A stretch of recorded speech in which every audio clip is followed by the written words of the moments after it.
Karamoja is one of the largest regions in the country, but despite its size and massive resources, it still struggles to shed off the spectre of underdevelopment in all aspects of life. Education is far from offering real learning opportunities. The healthcare system, like in many other parts of the country, is ailing, and infrastructure developments are flattering to deceive despite an influx of resources from NGOs and, more recently, the First Lady's engagement as State Minister for Karamoja. However, light can be seen at the end of the tunnel, with stakeholders at various levels rolling out multifaceted interventions in the education sector to match needed opportunities by the region's young and energetic children.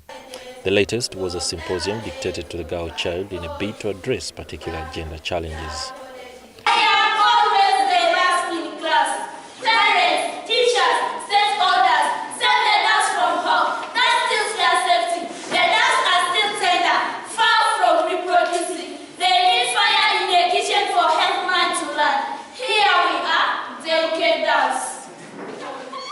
Music, dance and drama have been successfully co-opted into the young girls' activities, helping address critical challenges in a compelling and entertaining way. This girls' academic journey is littered with obstacles, notably the lack of sanitary pads during their menstruation. We girls, we undergo very many problems. When I talk of this, that means we girls, we have a challenge of periods. Not a curse, but it's something that happens naturally in our bodies. So we need that help. Please, there are pads now that which are made with Kadama Widowers Association. So please come in and provide us with that. As a girl, I get support from Kadama Widows Association through regular mentorship, peer support and regular training. They offer us counseling and guidance. They provide us with sanitary pads during our menstruation periods. As a result, the number of girls whose academic journey has been disrupted, forcing them to drop out of school, is a staggering 86% in Napak district and 46% in Moroto district. The dropout rate in Napak is high. Reasons are poverty, as the children have told you, and you know most of our children are trafficked out. They are the ones you find in the Kampala streets because of the issues of child trafficking, and that leads to school dropout. Moroto district, we have tried to conduct a series of go back to school education campaigns. And then we have also tried to have community barassas, and yeah, of course, basically that's what we have tried to do. This is further compounded by cultural hindrances where parents still treat the girl child as lesser to their male counterpart. Our parents pull out children out of school. The children are the sole providers for the family.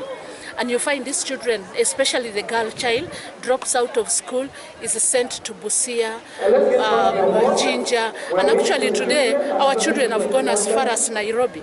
You find children are kept behind by their parents so that they go and do something to have an income for the family for the day.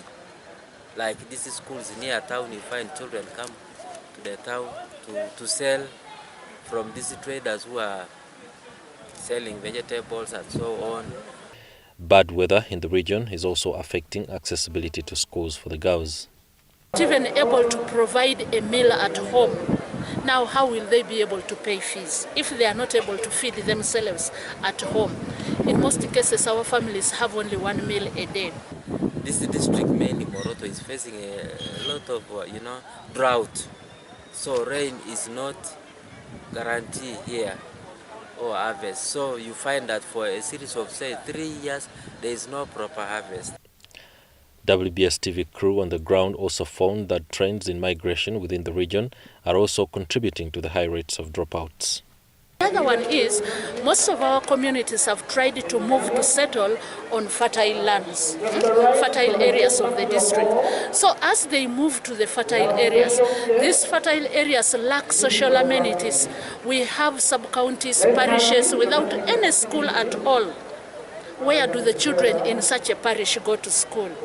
So if they have been studying in a place like here, you'll find that they have moved away with their parents and therefore they have dropped out of school.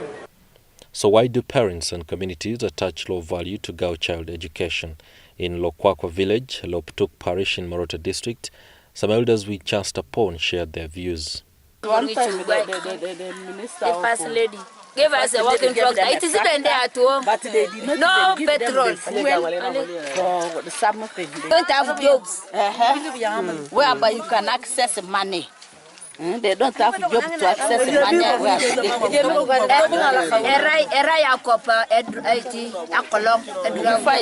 In Karamoja, there is always a dry season. Especially that they go every morning. They have to go to town to go for work, so that they get some money from there or some. You know, when you go for work in town, they can either give you posho, beans, or money. Anna Nawot, a 51-year-old parent, says that she has children but cannot pay fees due to lack of money. No one is paying school fees. Yeah. For them.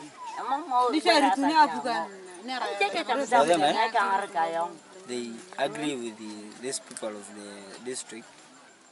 If they can accept to pay for them to help, that's all. Some parents stress that although free universal education was introduced in some schools in Karamoja, some parents cannot afford to buy scholastic materials. I have young pan. She was in Kangole SS, but lack of money. The girl is now at home, and what do you think really the girl can do? She will easily marry and get spoiled. Instead of going who was supposed to sit, she will have continued even and become a nurse. And for she has always bright children. If the government wants to help her, let them even identify boy children. Because there is a scarcity of everything.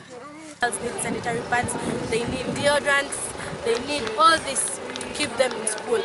But the parent doesn't have money to what? To cater for all this. So you find that a girl is in that from higher education. Imagine you go to school without books. Where will you write? A teacher will just chase you out without a book, without a pen. And once you're outside, you miss a lot.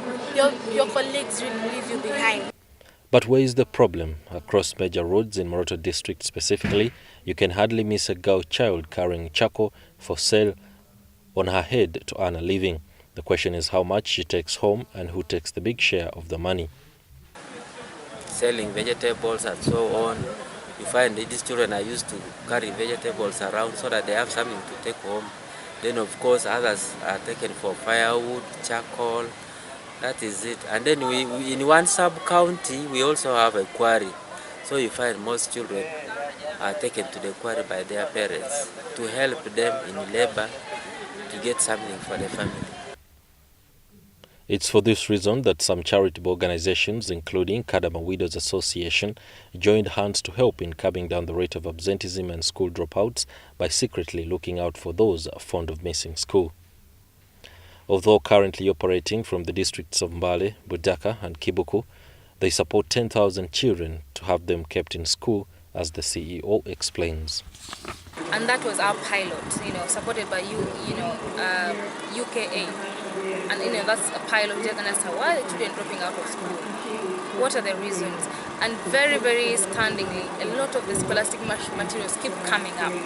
The children do not have access to scholastic materials, and that includes having sanitary ware when they're in the periods.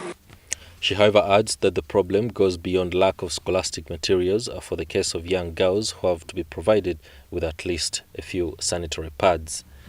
We are currently running a project where we're supporting 10,000 girls in school across 48 schools. And what we're doing is we are providing basic scholastic materials.